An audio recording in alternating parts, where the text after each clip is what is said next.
Hey everyone, welcome to Flexibility Script.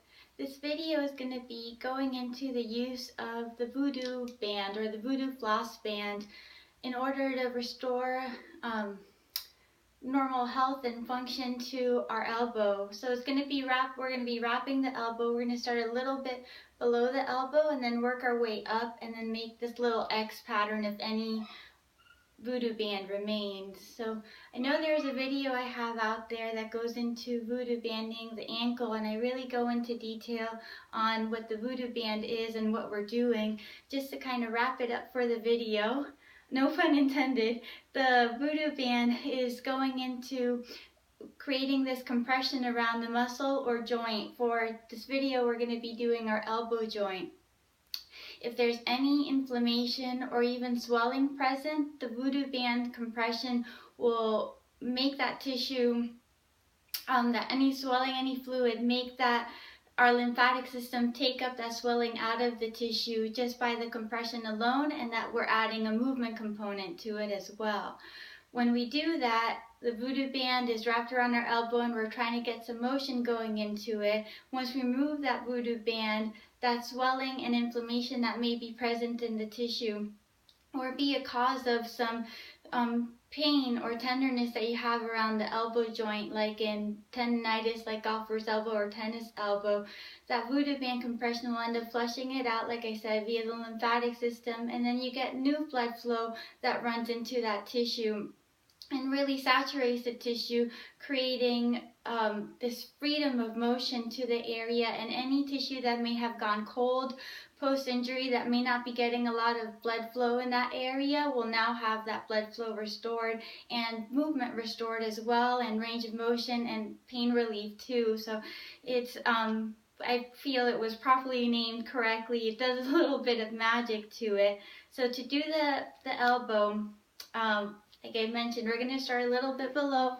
Whenever I do the elbow or the forearm on my own, what I usually find is the very first wrap or two usually has no compression whatsoever, as I'm just working on trying to get the band to stay in place. Like the ankle video, just to review, whenever you're doing the Voodoo Band, you're always having like this half-inch overlay, meaning that when you wrap the band, that you're going to be wrapping half of what you put down. So every wrap, you go over half of the wrap that you just created. That way it's not all stuck right over the other. So again, half-inch overlay as you're wrapping. The other thing is that you're wanting to get about 50 to 75% compression over the area. Sometimes if it's the first time wrapping, I'll sometimes be a little kinder and not do that much tension, just to introduce someone to the discomfort that it creates, but it's temporary. So just get comfortable being uncomfortable and you'll be fine. So 50 to 75% compression to the band. I say that's about 100, so we don't want that. So to get started, I'm going to just get myself into a nice position here. I usually use my leg or something that I can kind of pop myself up on to anchor the band to allow for the wrap. Now that compression is just going to be going, I'm going to just be placing it over this top part of my elbow here.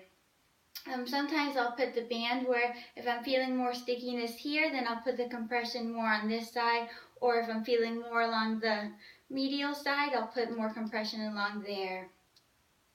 So to do the band, I'm going to be wrapping. I'm going to start with just trying to get the band wrapped around. Again, this first part won't really have tension just because I'm working on trying to anchor the band. There I've created a little loop. So from here, move it up just a little bit. This is where I start. I'm going to pin my arm along my thigh, and then from here there's some tension. I wrap. That wasn't a lot of tension, but here I go. Usually once I get it on, it gets a little bit easier. So stretch, wrap, and then there's really not much stretch to the back. I pin my arm, wrap, again, pin it, stretch, wrap, again, pin, stretch, wrap, Now, actually, I'm going to do one more pin. Make sure your hair doesn't get caught, stretch wrap. Then with what I have left on the band, I'll make this little X pattern. So it'll be like one little letter X that's going to go around just to kind of seal the band in place. That little bit that I have, I try to find an end that I can tuck under.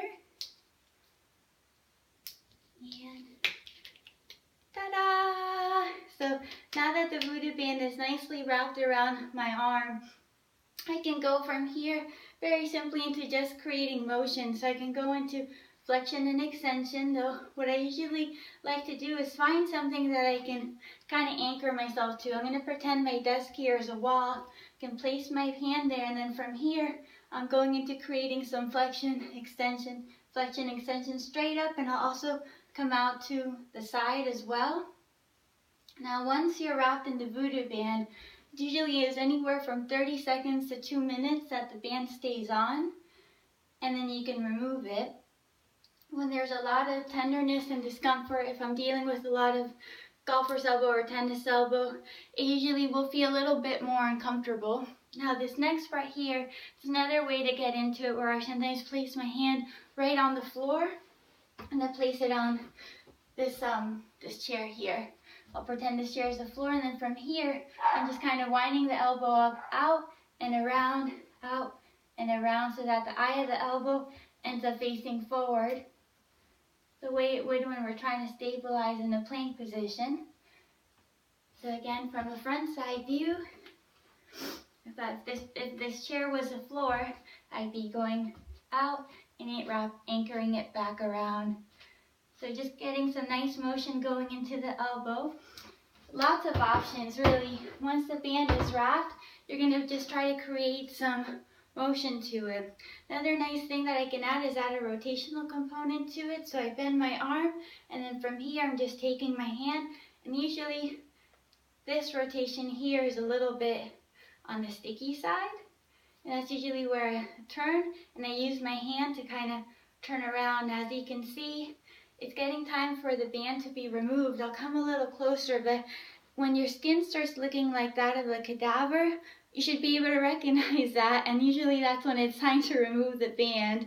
Everyone can see the loss of blood flow happening. All normal, all okay. Just get comfortable being uncomfortable and you'll be fine. So from here, I'll remove the band. Any markings that the band ends up making will go away for sure.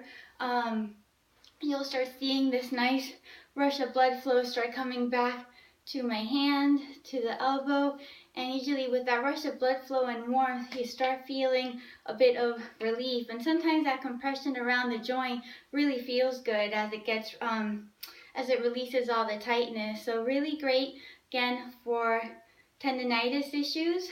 You can use it 2 to 3 times per day when dealing with muscle issues. If they're swelling in the area, you can use it up to 5 to 10 times a day. It's a nice prehab and rehab with the band. So pre and post activity, especially with your participating in sports that may have a lot of upper body demands, or if you're even just sitting at a desk and your elbow is consistently in that kind of position where you're not getting a lot of motion, that tissue in that elbow gets a little junkified and gets a little stiff and sticky and spicy, and so getting some getting some motion restored to it and some freedom back in the tissue, just because we're getting some myofascial release in there with the compression. It's all wonderful and helpful. Give it a try. Hope this all made sense. I'll be shooting some more going into the forearm and arm and shoulder, more to come.